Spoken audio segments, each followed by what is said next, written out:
what we're doing here at UNR, and then go on to, actually, I was going to talk about a few other of my favorite sustainability topics while we're at it. So I'm going to hit this. And would you verify that you're seeing that slide again? Yep. Okay. So Looking good. thanks. So this is just the title slide. I like talking about sustainability, and I often find that people have different definitions of this. And it's sometimes hard to get down to that. And like, what does this really mean? And does anybody have a really good definition of sustainability? Quite a number of years ago, in 1987, the UN had this so-called Brundtland Commission that came up with this definition. And it's an interesting definition because it's short, which is nice. It kind of travels well, but it leaves a lot open. It leaves a lot open to interpretation. For example, what does the word needs mean, as opposed to maybe wants or something else? So I often ask the question, what does this really mean? And what does getting into sustainability really mean? And then I always bring up this time constraint question, which is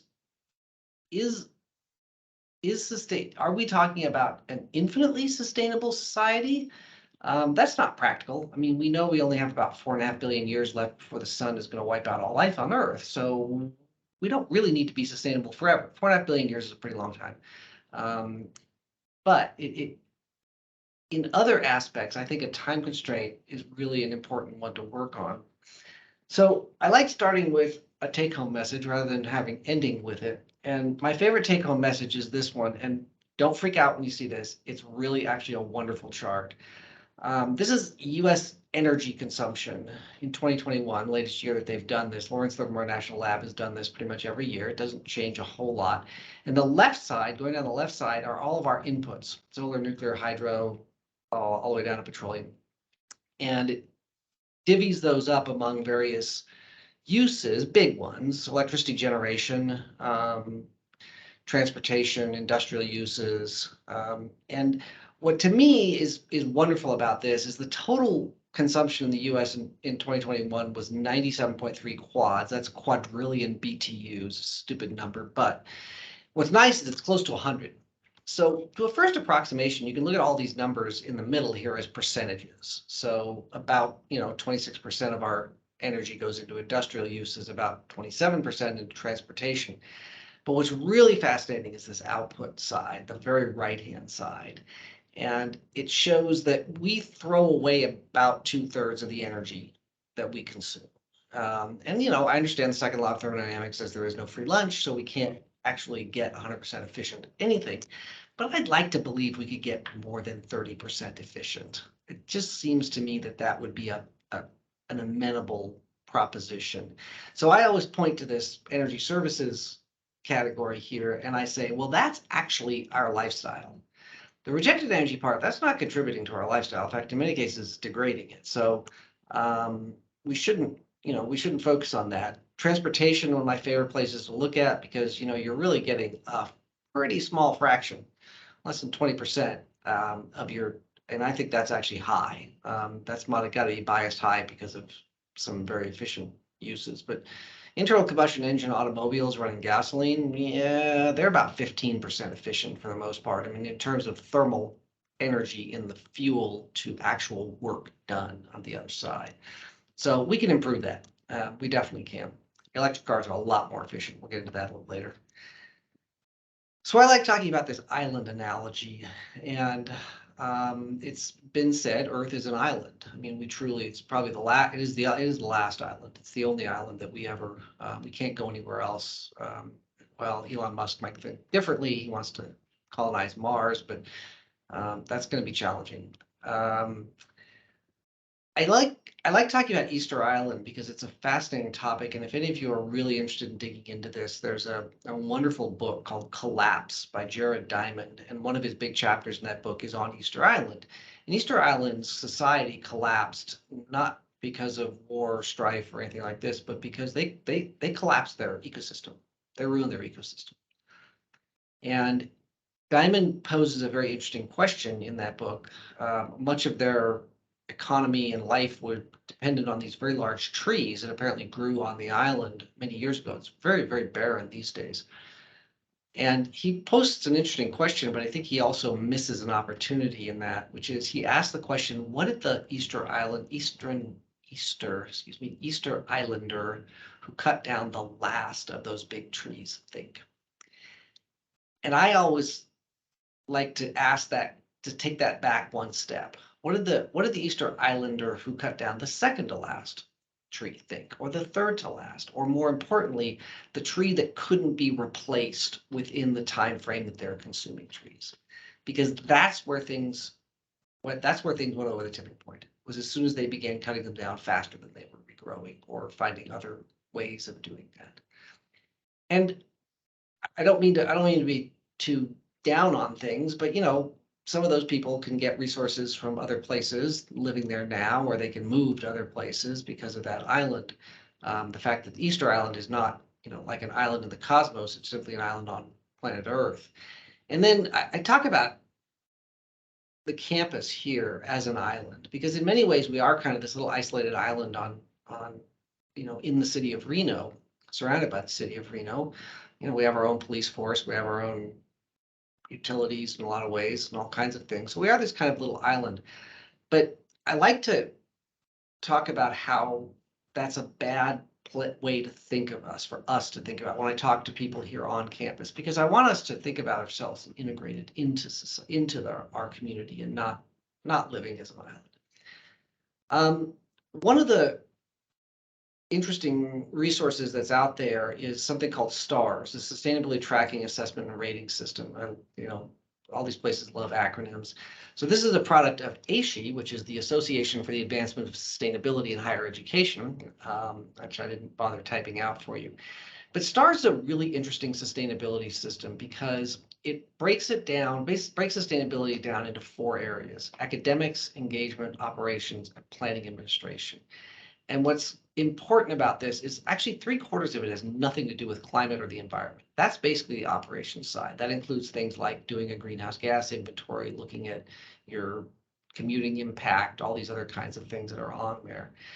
But I keep going back to this subcategory, this sub area of engagement, because to me, that's really what sustainability is about. And engagement in this case, in the case of STARS, if you dig into the rating system, engagement covers not just the internal engagement. In other words, are we talking to our students? Are we talking to our staff and our faculty about these things?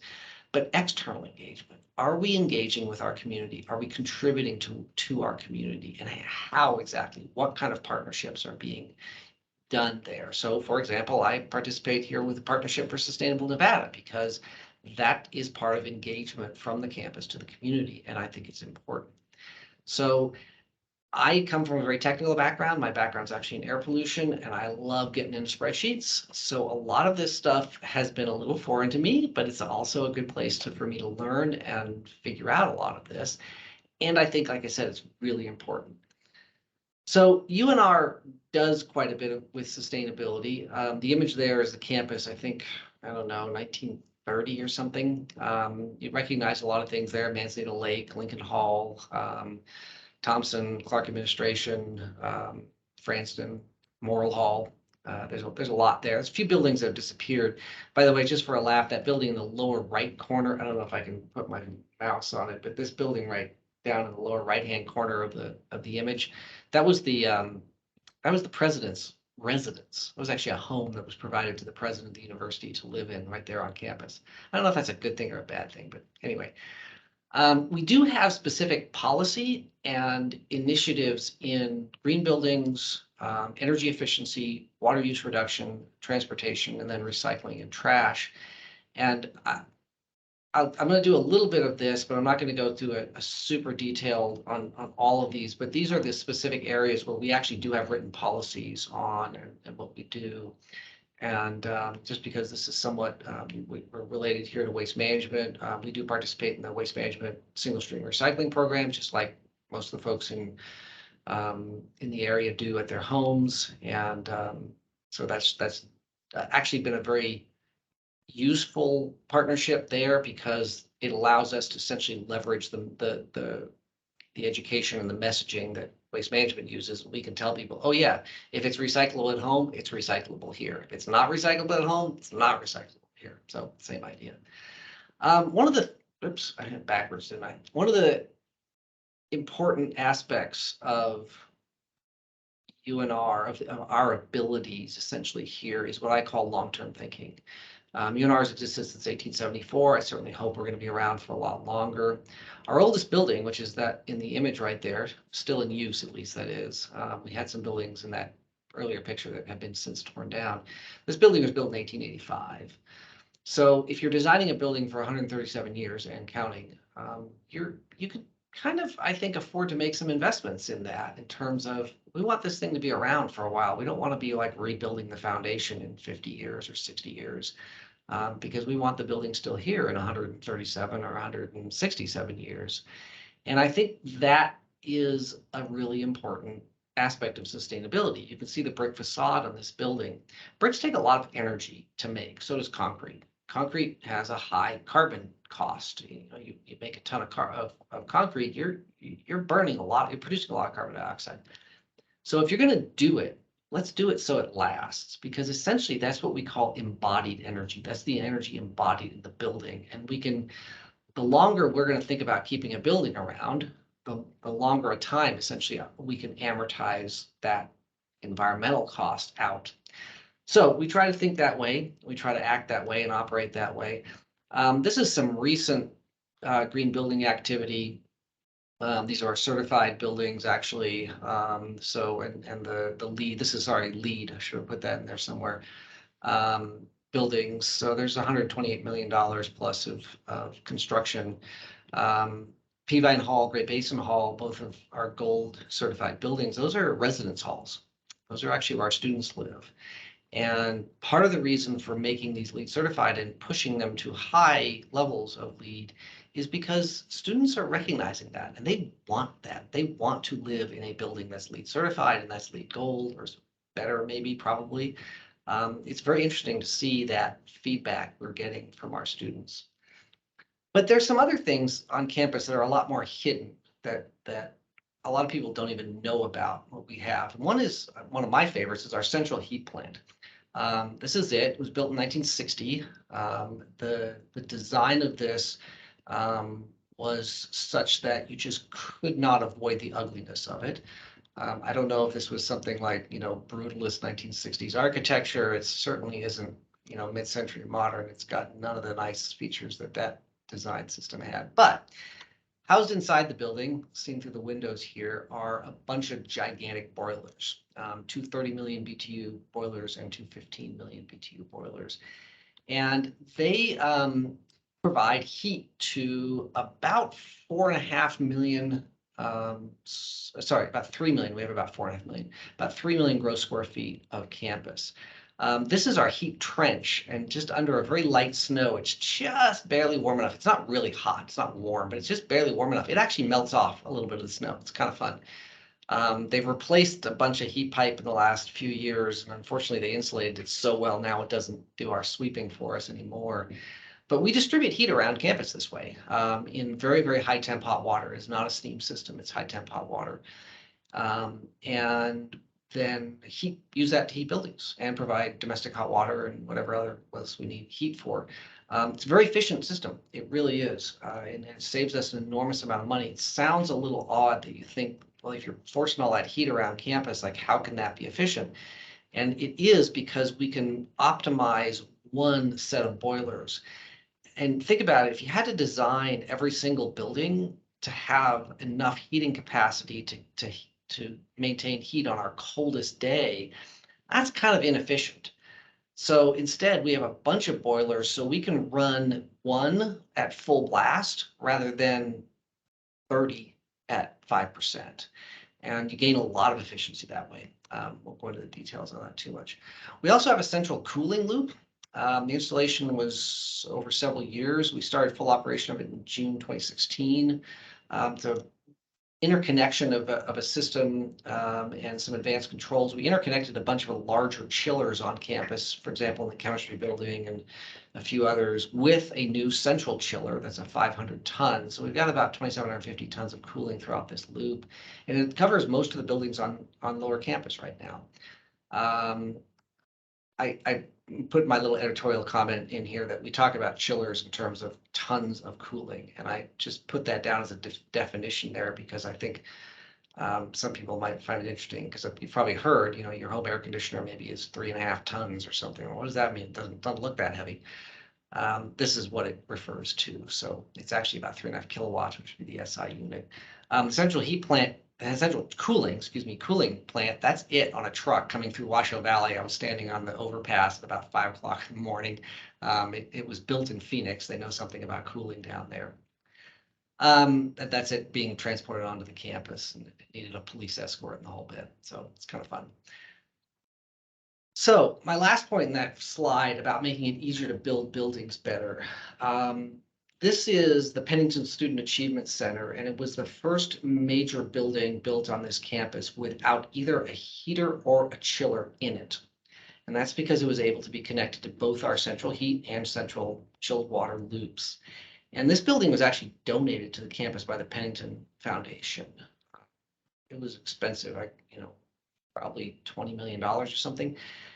But when you get something like that and you have a budget, right, $20 million is a lot of money, but it will only build you so many square feet. And if you have the opportunity to build much, much smaller mechanical rooms, because you don't have to produce, you don't have to put a chiller and a boiler in there, you can just put in your heat exchangers and your control systems, you have more square feet that can go to programmatic uses. And, that may not be a direct sustainability benefit, but when I look at what our campus is here to do, it's here to serve students. And that requires what I call programmatic space for our various programs. And if we're doing better by them this way, and we're doing better by the environment, saving an enormous amount of energy with these systems, I think that can count as a sustainability win because because I think it's good. So water, another one of my favorite topics, major issue in the high desert, and the last few years of drought have been certainly an indication of how that is. This is our Intramural Fields, and it's, sorry, that's the next picture. I'm looking at something else. We've removed a lot of so-called decorative turf grass, places where, there's just this sort of turf grass that's not used really, but it's just kind of there to look good. We've removed outdoor water features and put in a lot of smart irrigation controllers. It's gone on over about the last 5 years that actually can monitor for leaks. They're drip irrigation systems that can check themselves for leaks and send alerts to the folks who need to go out and fix that. So this is the Intramural Fields, acres and acres and acres of plastic grass. This requires 0 water. This is our football stadium, Mackey Stadium. This is where the Wolfpack plays. And again, this is artificial turf. It is fake grass, so it doesn't require any water. And I think, that's a good thing in this environment. So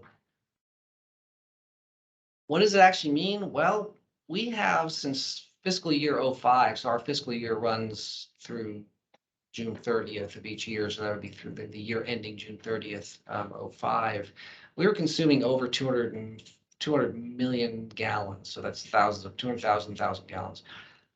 And by the time we got out to FY16, I have not obviously updated this in a while, but we've reduced our water uses by an average of 5 million gallons per year. At the same time, our building space has grown like 38% over that time. We've built a lot of buildings, which raises the obvious question, well, of course, because we don't use a lot of water inside the building. So I did this little interesting analysis where I compared December and January, that's the lower 2 lines, to July, August, and September. So obviously we're not irrigating in December and January.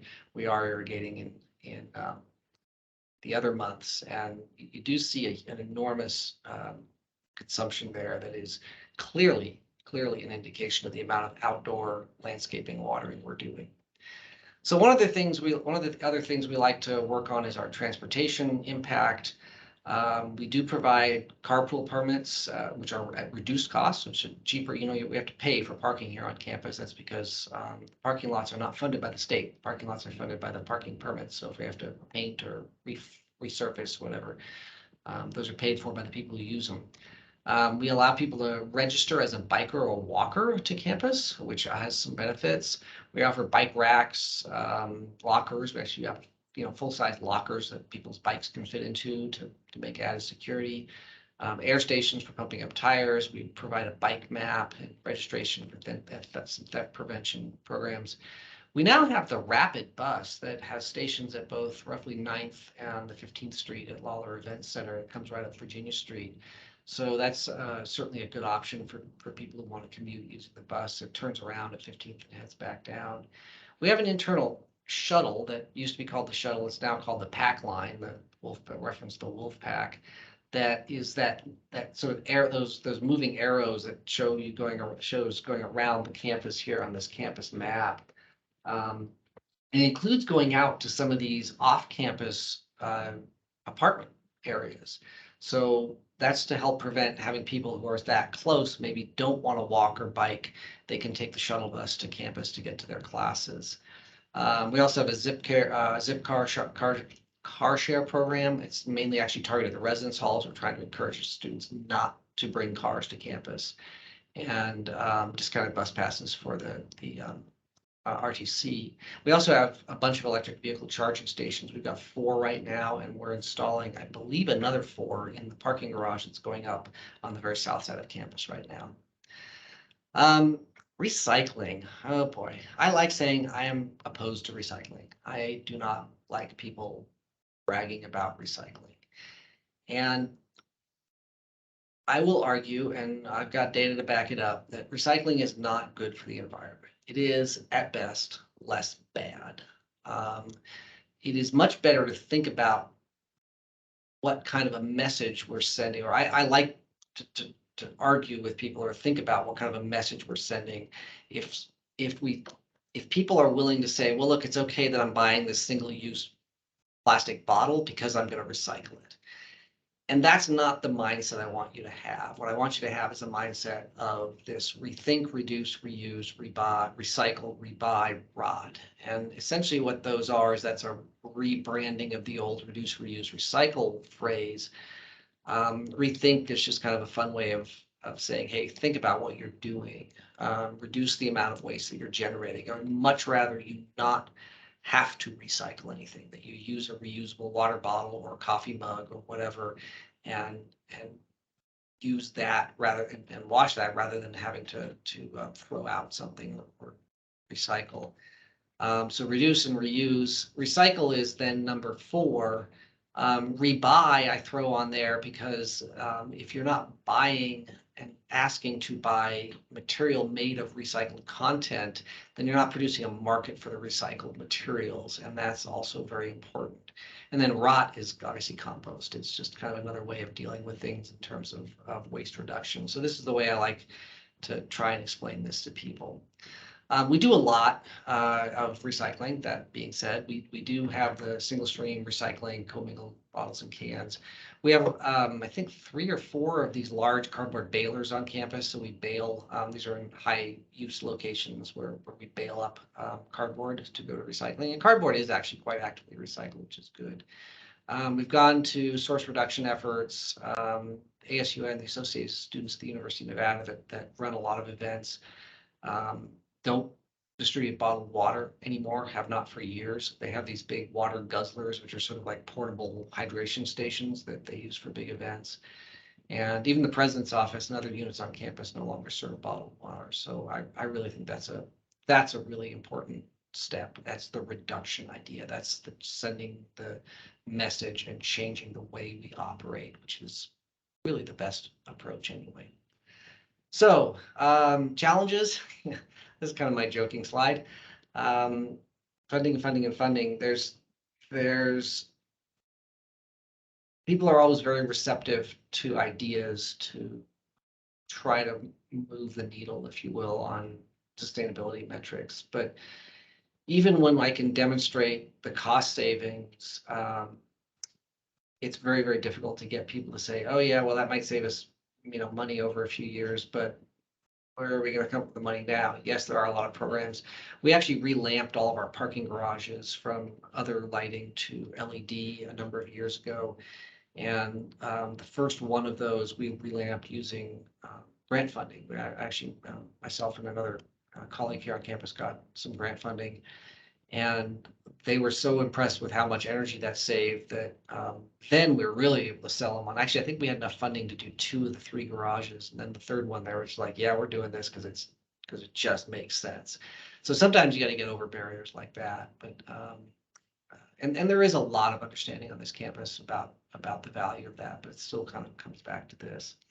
So I do like closing with, and this is sort of my last slide. I feel like I'm moved along reasonably well through this, so I'm gonna do a couple of slides afterward just for fun.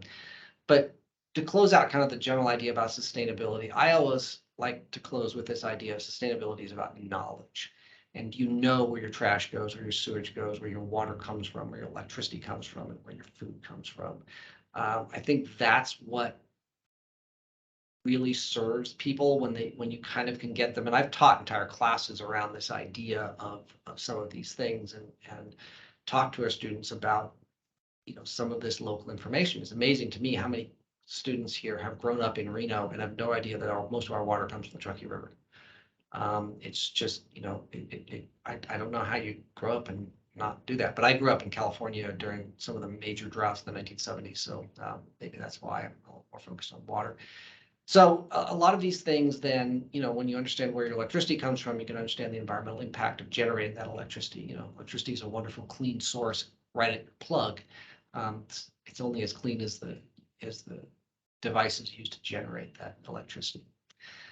So that's kind of the wrap up of sustainability in UNR. But one of the things that I find personally really important for sustainability going forward is EVs. And that is actually me with my Tesla. That is the Tesla Gigafactory. I picked that car up. That was December of 2018 out at the Gigafactory. This is actually the 3rd EV I've owned. And they are just wonderful vehicles. I mean, notwithstanding the environmental benefits, I mean, really, and I do believe there are environmental benefits. They're quiet, they have unbelievable acceleration, they corner well because the batteries are low in the car and it's real low center of gravity. They have almost no maintenance. I put down washer fluid as kind of it's almost a joke, but it almost isn't. Most of internal combustion engine cars need to get their oil changed fairly regularly, and the oil change places will top off your washer fluid. Well, I don't do any service on this car, so I have to check my own washer fluid. And the joke in this is when I bought my first EV, which was a Nissan Leaf in 2012, the salesman took me out, opened the hood up, which, like, oh yeah, look at the engine. Well, it's not an engine. There's a bunch of electronics under there. But he pointed to this little cap and he said, that's where you fill up the washer fluid. And then he said, don't touch anything else. And he closed the hood, which I thought was kind of funny. But then a few thousand miles later, I ran out of washer fluid. And I remembered him saying that. And I was like, oh yeah, I guess I got to go buy some of that stuff and fill it up. You can idle it in the garage without any damage to yourself. It's a joke. The motors don't even have to turn on, but you can turn on the heater while you're sitting in the garage and warm it up a little bit before you have to go out if it's cold. Plug it in, and you end up with a full tank, in quotes, every morning. It is a lot cleaner than an internal combustion engine, and on and on and on and on. But there are, of course, drawbacks. One of my favorite is range anxiety. In other words, can you get there from here? The interesting thing is the only people ever known to suffer from range anxiety don't actually own an electric vehicle. Because those of us who do, we know the range of our vehicle, so we don't have any anxiety over it. That's a little bit of a joke too. So who said it better? I don't know the age of my audience out here, but many of us are old enough to remember Bill Clinton's campaign in 1992 and his famous quote, "It's the economy, stupid." J.B. Straubel, if you don't know who he is, he's actually the person who started Tesla. He is one of the co-founders. Elon Musk did not start Tesla. He bought into, and I guess eventually bought the company later, much later. But Straubel was here in Reno in 2015, and he talked about the idea of the charging network. And so it's not an actual quote, but I sort of paraphrase him as having said, "It's the charging network, stupid." And what he basically said is Tesla's idea of their cars was, look, if your car, even if it has a 300-mile range, that only means you can go 150 miles from your house if the only place you can charge it is your house. So they have built this network of what they call superchargers, which are phenomenal. I mean, it's mind-blowing how much energy they can shove into a battery as fast as they can. And you'll notice that there's a fairly decent gap of chargers right in the middle of Nevada. You cannot drive out Highway 50 with your Tesla. But this is Interstate 80 running across here. This is Interstate 95 running down this way. This is 15 and 70. And, I've driven the car out to Moab and to Utah or Colorado, various places. It's kind of fun to do. This is the current network within Nevada. The gray one here out in, I believe that's Ely, is one that's planned. It's not yet built. So and I don't think I could make it from my house to Ely on a single charge of the car. Probably not. But anyway, the idea being, like, if you can't charge the car, it's not very useful beyond your home range. And so I think these charging networks are going to become critical infrastructure as we start to adopt more and more electric vehicles. So that's just a little bit of entertainment. And thank you so much. Let me see, how do I stop? Hang on. Stop the sharing.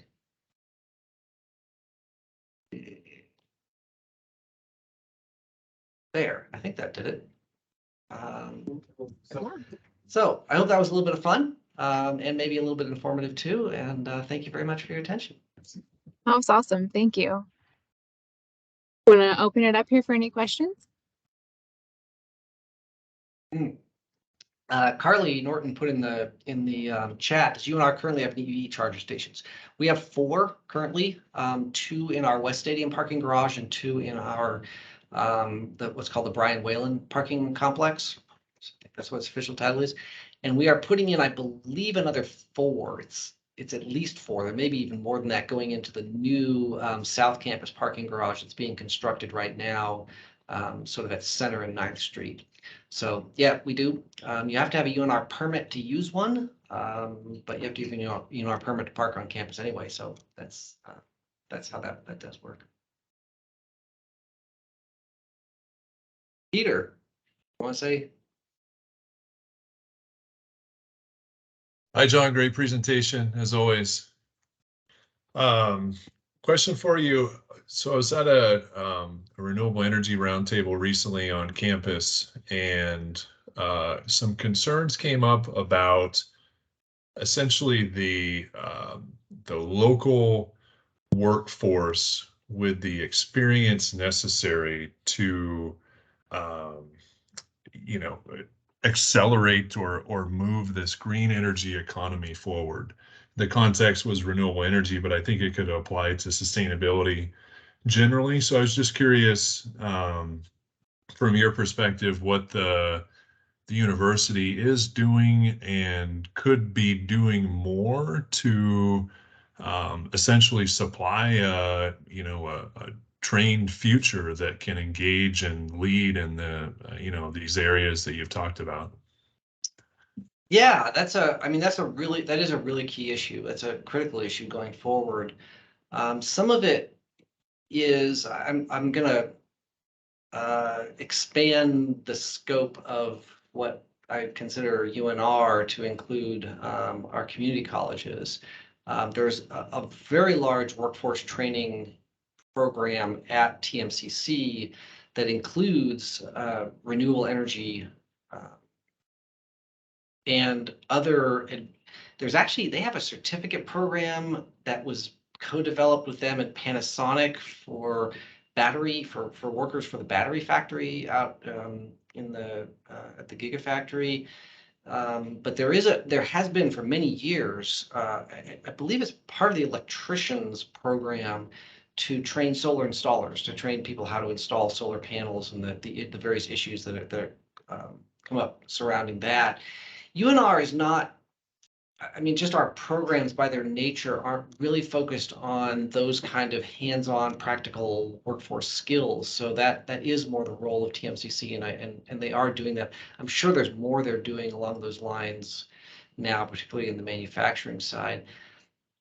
UNR does have in the College of Engineering, a renewable energy focus that includes a lot of a lot of solar related stuff, but also other renewable energy systems. And then what I think is equally as important is within the College of Business, there is a renewable energy focus that includes sort of the business side of that, not the technical side, but looking at financing options, how to calculate returns on investment, and all these kinds of things, specifically for renewable energy projects. So I think that's a really important aspect that we're doing as well. Great. Thanks, John. Thanks. Good to hear from you. You too.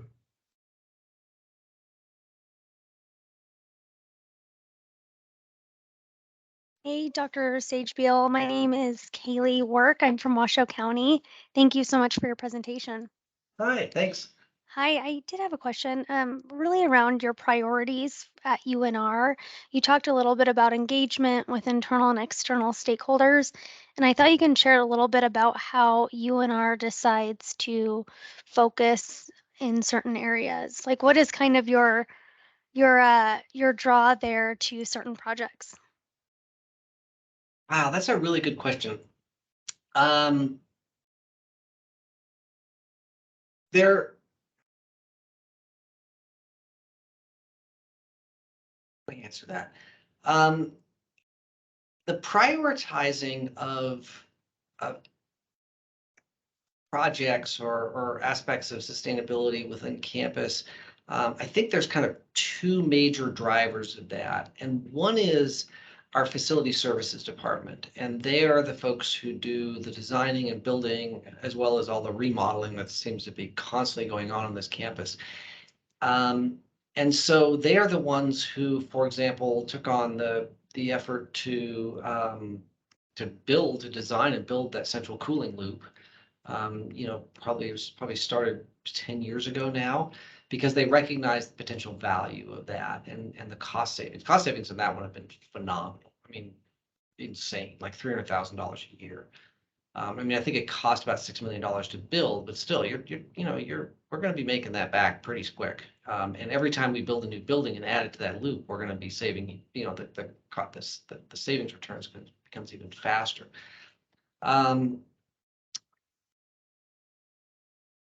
The other side of it, actually, a lot of I don't say the priority.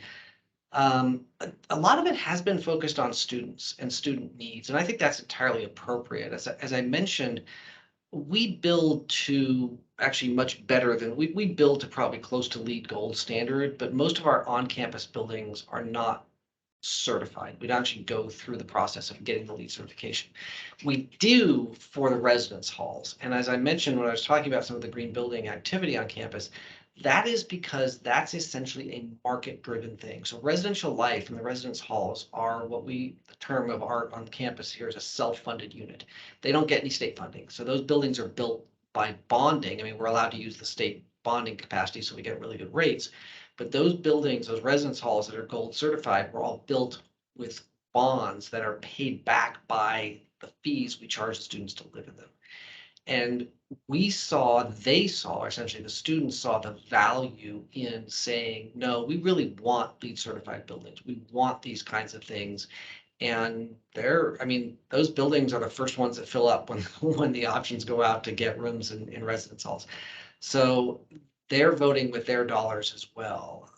The student government, the ASUN, has their own sustainability committee that they work on various aspects, both internally to their own operations, like I was talking about, getting rid of bottled water and whatnot, and also within the campus as a whole.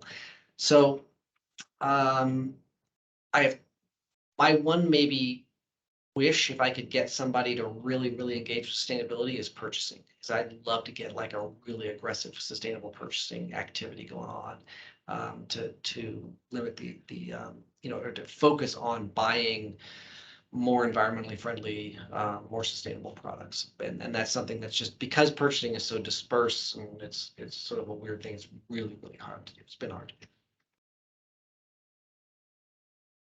Thank you. Yeah. Hey, I want to say I thought your presentation was great. I read Collapse for my undergraduate degree and literally shaped the course of my entire career. So if anyone gets a chance to read that, I definitely recommend. And I also really agree with what you're saying about recycling. It's certainly not an ends to a means to an end. And Carly and I do recycling education for waste management. So I want to put one thing on your radar that could potentially be beneficial for kids, students in your program, as well as UNR staff, which is that Waste Management runs and operates the recycling facility in Reno. And through our contracts, we are delighted and required to offer tours of that facility so people can see how it works, explain the recycling process, why it's important not to put things in recycling that can't be recycled, such as wish cycling, and kind of just see how the sausage is made. So if you ever are curious about that and would like to take advantage of that opportunity, you have my contact information. Please use it. I will send your contact information out to a few folks. I think that could be very, very informative. Great, awesome. And then my question is about resiliency. When you're talking about water usage reduction, it made me wonder, what type of planning has the university done for, more extreme weather, flooding mitigation, climate resiliency, and kind of thinking farther out into the future? I literally have an hour-long presentation on flood mitigation efforts at the campus here. And people laugh that like, wait a minute, you're in a desert. Why do you have flood mitigation programs? It's like, well, because we get floods. Yeah, if you ever want to come up and go for a hike or around campus, I can show you all of our flood mitigation stuff we have. And it's very well hidden. It's all kinds of little places that are hidden where I can put up, well, I don't do it, but the facilities folks can put up walls to protect buildings in places that flood. And a big part of that is due to the fact that we have a big stormwater pipe that comes literally from Rancho Cerro Fells, Evans Creek, effectively, that comes right through campus. And we contribute to that pipe as well. That's where our stormwater goes as well. And I believe at the south end of campus, it's a 54-inch reinforced concrete pipe. So it's huge.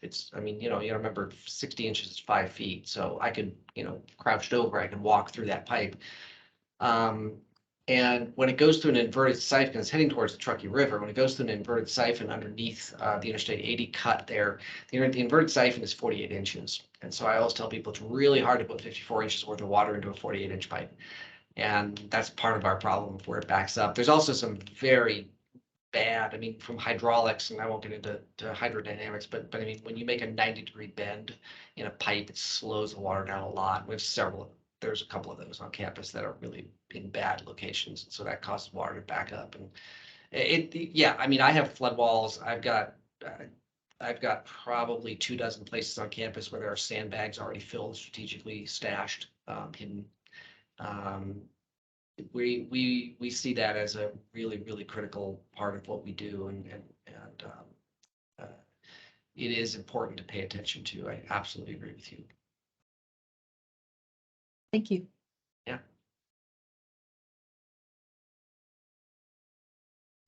Okay, I have just one quick random question. Is that when you mentioned that people or students can register as bikers or walkers, why would someone want to do that? Just because do they have an incentive or? Well, registering as a cyclist, biker, you also register your bike's serial number, and they give you a sticker you can put on the bike, and that has been helpful in recovering stolen bikes. I don't, there are bike theft on this campus is a significant problem. But the real benefit and the reason why anybody would want to do it is if you do register that way, you can get up to 5 free parking passes for days that you cannot use your bike or walk. And that's worth something. That's worth actual money. So that is worth actual money. That's the incentive. That's the real incentive. Okay. I got my degree at Portland State, and let me just tell you, bike theft, you think it's real at UNR, it is so bad at Portland. And I really wish that there was some kind of recovery tool. Yeah, actually, Yeah, the best one is that's those interesting. Apple AirTags. Those are becoming real popular in the biking Real community. popular. I'm a cyclist and yeah, Very cool. people are Any finding all other? kinds of creative ways to hide those on bikes so that the thieves can't find them. So it's kind of interesting. I wish I would have thought of that beforehand, but I can't tell you how many times I've come out and, tires Yeah. are missing, bike seat is missing, and thankfully I haven't had my whole bike stolen, but it's a pain. That's for sure. Anyhow, we want to open up any other questions, comments, thoughts, or anything else that people want to add. All right. Well, I think with that, then we're going to wrap up and we're going to let you turn you on loose to the rest of your day here, John. Thanks so much again. That was a great presentation. It was super interesting and you did a great job. You can tell that you're certainly passionate about it and you've done your homework, and thank you. Thank you all. Yes. All right, Thank you, everybody. John. Have a great day. All right. Thank you. Thank Thanks. you. Thank you. Thank you.